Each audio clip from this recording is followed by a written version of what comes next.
You climb for weeks, finally pulling yourself over the edge, expecting to see the peak. Instead, you're staring at an endless, featureless desert. This is exactly what it feels like to finish a standard 20-day foundational programming course in C or C++.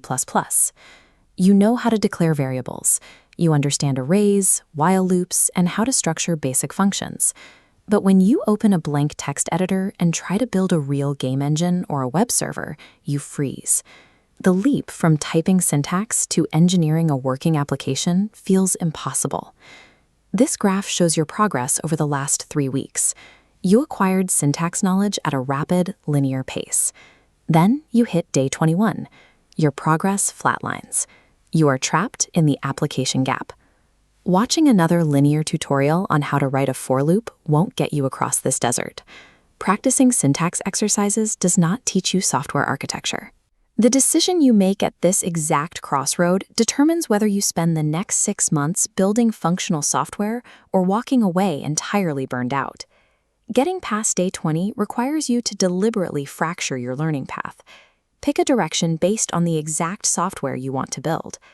This chart shows the 3 main routes ahead of you. We start with the lowest level route, the systems path. Taking this route means committing strictly to C and taking on manual memory architecture. Your primary task will be using explicit commands like malloc and free to allocate RAM, eventually building systems like custom garbage collectors from scratch. The reward is absolute control.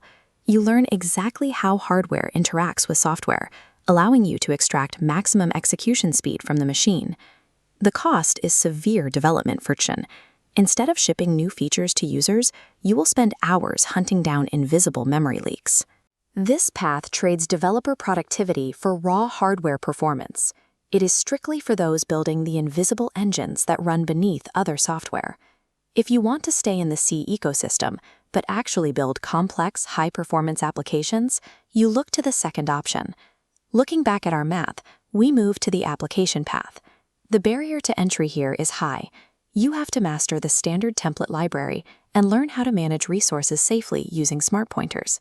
Once you understand those mechanics, you can use modern C++ to build highly scalable GUI applications, AAA game engines, and intensive AI search algorithms. But C++ is a massive language. Keeping up with evolving paradigms like move semantics creates a steep learning curve that never actually ends. Managing that constant feature bloat can easily turn into a full-time job, distracting you from ever finishing your actual project.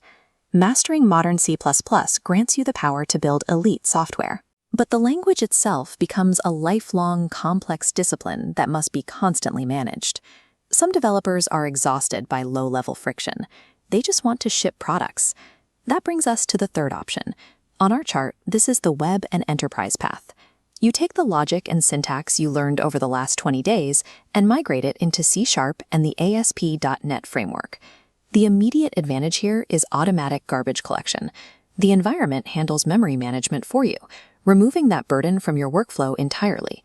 With memory managed automatically, you can rapidly build and deploy robust web applications, enterprise-level software, and APIs. You sacrifice ultra-low-level hardware access and the extreme micro-optimization capabilities of pure C++. This route trades theoretical execution perfection for shipped products. It offers the highest immediate return on investment for builders who need a tangible portfolio. Abstract technical options only matter if they align with your specific timeline and identity. This scorecard maps 3 distinct developer profiles directly to their required next steps and trade-offs. First, the tourist cross-trainer.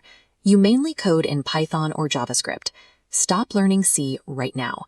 Take your new understanding of how memory actually works under the hood and return to your primary language to write cleaner, more efficient code. Next, the self-taught optimizer. You want to build operating systems or work in AAA gaming. Proceed down the hardcore C++ route. Prepare yourself for a months-long spike in frustration because the learning curve is going to be brutal before it gets better. Finally, the goal-oriented bootcamper. You are stuck in tutorial hell and you just want to get hired. Pivot to C# immediately. Stop doing console exercises and start building visual desktop apps and web APIs that you can actually show to an employer. There is no universal correct programming language to learn after you master the basics. There is only the language that fits the exact product you want to build. Escaping the Day 21 tutorial trap means stopping the linear curriculum. Identify your career goal and deliberately choose the type of friction you are willing to tolerate.